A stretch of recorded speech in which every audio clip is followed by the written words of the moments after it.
रात के ठीक 10 बज चुके थे। लखनऊ की सर्द हवा खिड़कियों से अंदर सरक रही थी। बाहर बारिश की बूंदें छत पर, पेड़ों पर, गली की ईंटों पर टप टप गिर रही थी। घर में सन्नाटा था। सिर्फ छत का पुराना पंखा धीमे धीमे घूम रहा था और फ्रिज की हल्की सी हम की आवाज आ रही थी। बेटा यानी बाबू ऑफिस से बोला था कि आज लेट आएगा। कोई मीटिंग है, कोई क्लाइंट आया है। रात 12 से 1 बजे तक तो वह आएगा नहीं। रिया किचन में खड़ी थी, सफेद सलवार कमीज पहने, बाल खुले, हल्का सा मेकअप हाथों में, गर्मागर्म दूध का कप लिए वो ड्राइंग रूम की तरफ बढ़ी। ससुर जी रामा रामेश्वर प्रसाद सोफे पर बैठे थे। कंबल ओढ़े टीवी पर कोई पुरानी हिंदी की फिल्म चल रही थी। अमिताभ बच्चन वाली पर उनकी नजरें स्क्रीन पर नहीं थी, किचन के दरवाजे पर टिकी थी। रिया ने कप आगे बढ़ाया। ससुर जी लीजिए, आज ठंड बहुत ज्यादा है, गर्म दूध पी लीजिए, गला भी गर्म रहेगा। रामेश्वरम ने कप लिया। उंगलियां जानबूझकर रिया के नरम हाथों पर रुक गईं। थोड़ी देर तक वही रही, फिर धीमे से बोले, बेटी तेरे हाथ तो बर्फ जैसे ठंडे हैं, अंदर तक ठंड घुस गई लगती है। रिया ने हल्के से मुस्कुराकर कहा, हाँ जी, बाहर बारिश हो रही है ना, सही ना, सर्दी बहुत लग रही है। रामेश्वरम ने कंबल थोड़ा सा खींचा और सोफे की तरफ इशारा किया। आजा यहाँ बैठ जा थोड़ी देर, कंबल के अंदर थोड़ी गर्मी मिलेगी। अकेले बैठे बैठे मैं बोर हो रहा हूँ। रिया ने थोड़ी झिझक दिखाई, फिर धीरे से सोफे के एक कोने पर बैठ गई। रामेश्वरम ने कंबल दोनों के पैरों पर फैला दिया। अब दोनों के पैर कंबल के नीचे बिल्कुल चिपके हुए थे। रिया के पैर ठंड थे, ससुर जी के पैर गर्म। कुछ पर खामोशी में बीतते गए। टीवी पर अमिताभ अपनी आवाज में गा रहा था। चुरा लिया है तुमने, जो दिल को रामेश्वरम ने धीमी आवाज में कहा। रिया ने यह कंबल कितना छोटा है ना, पूरा ढक भी नहीं पा रहा, थोड़ा एडजस्ट करना पड़ेगा। रिया ने नजरें झुकाकर बोला, तो आप ही कर लीजिए ना, मैं क्या करूं? रामेश्वरम ने हल्की सी गंदी हंसी में बोला, अरे मैं तो कर ही लूंगा बेटी, देख नहीं रही। उन्होंने कंबल के अंदर हाथ काट डाला। पहले रिया के पैरों पर रखा, बस रखा ही था, फिर धीरे धीरे रगड़ने लगे। रिया का सांस थोड़ा तेज हो गया। वो धीमे से बोली, ससुर जी ये क्या कर रहे हो आप? रामेश्वर मासूम बनकर बोले, अरे बस पैर ठंड है ना, उन्हें थोड़ी सी सेक दे रहा हूं, बहू हो तुम मेरी, इतना तो फर्ज बनता है ना। रिया ने कुछ नहीं कहा, धीरे से अपने पैर थोड़े और अंदर धकेल दिए। अब ससुर जी की उंगलियां उनके पैरों के बीच वाली नरम जगह पर धीरे धीरे घूम रही थी, जैसे कोई छोटी सी शरारत। रामेश्वरम ने फिर कहा, बेटी तू कितनी गर्म है, जैसे कोई जलता सा चूल्हा अंदर हो। मैं तो सोच रहा था कि इस आग को अंदर चूल्हे को हाथ लगाकर देख लूं, कितनी तेज जलती है ये। रिया का चेहरा लाल हो गया। उसने सिर्फ इतना कहा, आप ही ना कितनी बुरी बुरी बातें करते हो। रामेश्वरम ने धीरे से जवाब दिया, बुरी बातें दिल से निकलती है बेटी, और जो जलते दिल से चाहता है वह जुबान पर आ ही जाता है, चाहे कितना भी छुपाओ। अब कंबल के नीचे हरकतें बढ़ने लगी। प्रिया का हाथ धीरे धीरे ससुर जी की जांघ पर आ गया। बस रख दिया, हिलाया नहीं, पर उंगलियां हल्के हल्के दबा रही थी।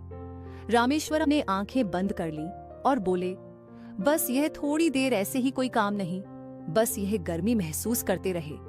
रात अभी बहुत लंबी है। फिल्म अब बारिश का सीन आ गया था। हीरो हीरोइन को भगा रहे थे। रिया ने धीमे से कहा, ससुर जी फिल्म में तो हीरो हीरोइन अपनी हीरोइन को बिगाड़ने से बचाता है, अब तुम मुझे और ही बिगाड़ाने दे रहे हो। रामेश्वरम ने मुस्कुराते हुए कहा, अरे बेटी, बारिश में भीगना भी तो मजा ही है, और यह बारिश तो अंदर की है, बाहर वाली बारिश से कई गुना ज्यादा गर्म और गीली। समय बीतता गया। रात के 11:30 हो चुके थे। अब कंबल के नीचे हाथ सिर्फ पैरों तक नहीं रुके थे। रामेश्वरम की उंगलियां धीरे धीरे रिया के जांघों की तरफ बढ़ रही थी। रिया ने विरोध नहीं किया, बस सांसें तेज हो गई। रिया ने धीमे से पूछा, ससुर जी अगर बाबू आ गए तो? रामेश्वरम ने आंखें खोली और बोले, तो क्या हम तो बस कंबल ओढ़े टीवी देख रहे हैं, कुछ गलत थोड़ा है। रिया हंस पड़ी, हल्की सी शर्माती हुई हंसी। आपकी यह बातें अभी कितनी खतरनाक है। रामेश्वरम ने फिर कहा, खतरनाक तो तब होगी जब मैं कुछ और करने लगता तभी तो बस हाथ फेर की बातें हैं। रिया ने शरारत से कहा। तो आप और क्या क्या करना चाहते हैं? रामेश्वरम ने एक पल रुककर बोला। जो दिल चाहता है बेटी, पर अभी तो बस इतना ही काफी है। बाकी की बातें दिल में ही रहने दो। अब दोनों के बीच सन्नाटा था, पर वह सन्नाटा बोल रहा था।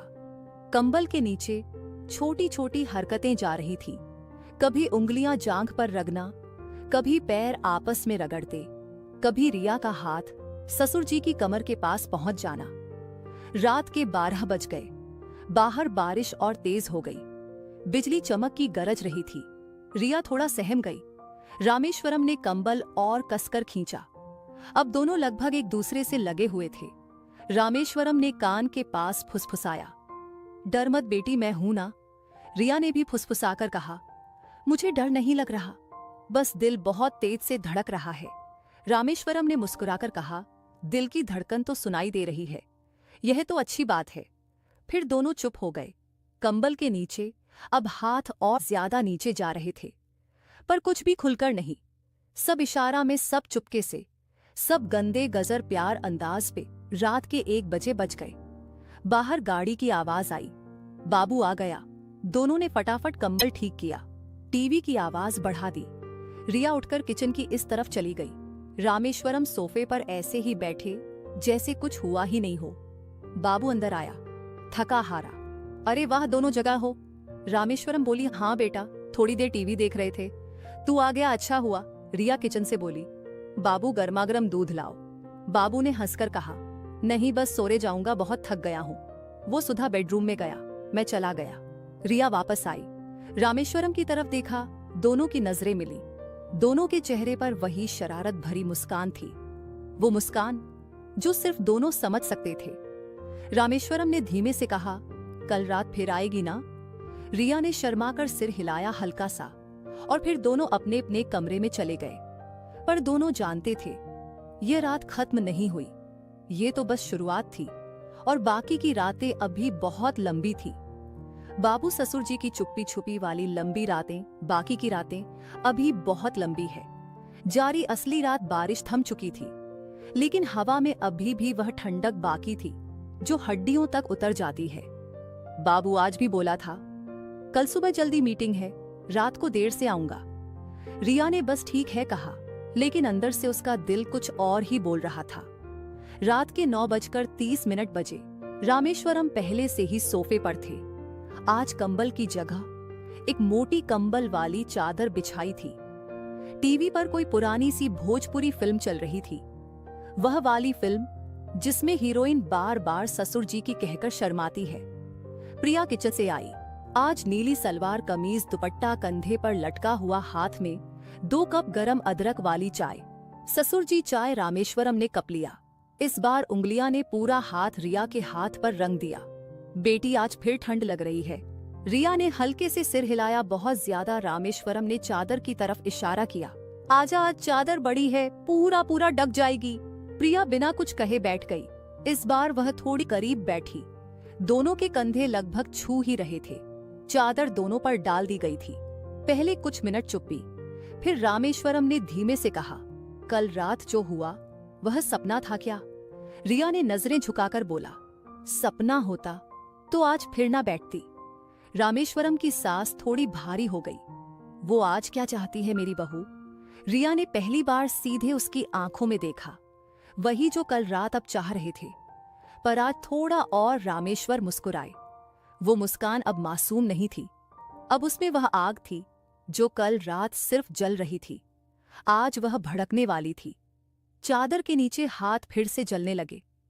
इस बार रामेश्वरम की उंगलियां सीधे रिया के जांघों पर, धीरे धीरे ऊपर की तरफ। रिया ने पैर थोड़े फैलाए, विरोध नहीं किया, बल्कि इजाजत। रिया ने फुसफुसाया, ससुर जी, अगर कोई देख ले तो? रामेश्वरम ने कास कान के पास में मुंह लगाकर कहा, कौन देखेगा बाबू, तो सुबह तक नहीं आएगा, और पड़ोस वाले सो चुके हैं, बस तू और मैं और यह चादर। अब रामेश्वरम का हाथ रिया की कमर पर, फिर पीठ पर, धीरे धीरे कमर के नीचे की तरफ।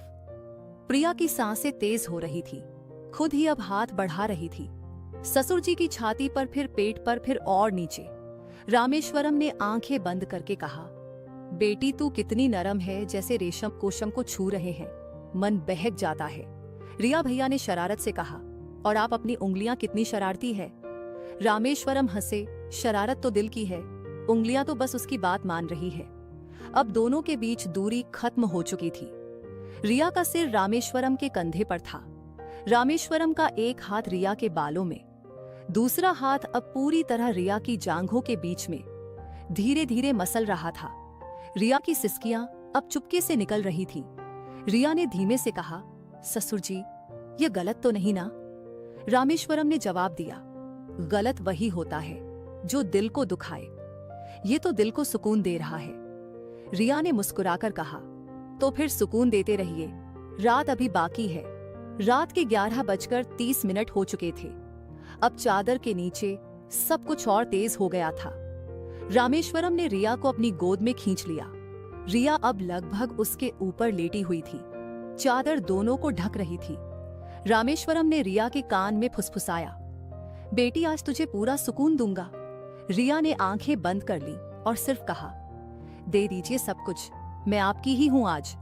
अब हरकतें और गहरी हो गई, चुंबन, गले लगना, हाथों की वह हरकतें जो अब इशारे नहीं बल्कि पूरा एहसास बन चुकी थी। रिया की सिसकियां अब दबी हुई थी। रामेश्वरम की सांसें भारी। रात के एक 15 मिनट तक बाबू की गाड़ी की आवाज आई। दोनों ने फटाफट खुद को संभाला, चादर ठीक की। रिया किचन में भागी। रामेश्वरम सोफे पर बैठे जैसे टीवी देख रहे हो। बापू अंदर आया। अरे वाह, फिर से जग हो दोनों? रामेश्वरम बोले। हाँ बेटा, नींद नहीं आ रही थी। रिया किचन से बोली, चाय बनाओ? बाबू ने थक कर कहा, नहीं बस सो जाऊंगा। वो बेडरूम में चला गया। रिया वापस आई, रामेश्वरम की तरफ देखा, दोनों की नजरें मिली। रामेश्वरम ने धीमे से कहा, कल? फिर रिया ने शर्म कर कहा, लेकिन पक्के लिहाज में कहा, कल नहीं, परसों भी और आने वाली हर रात। रामेश्वरम ने मुस्कुराकर सिर हिलाया, और दोनों जानते थे ये रातें अब कभी छोटी नहीं होंगी, ये रातें अब हमेशा लंबी रहेंगी, क्योंकि जो आग जल रही है वह इतनी आसानी से तो बुझेगी नहीं। कहानी पसंद आई हो तो एक लाइक जरूर करना और कमेंट करें। कहानी का अगला पार्ट चाहिए तो कमेंट में बताइए और चैनल को जरूर से सब्सक्राइब करिए। लाइक जरूर करना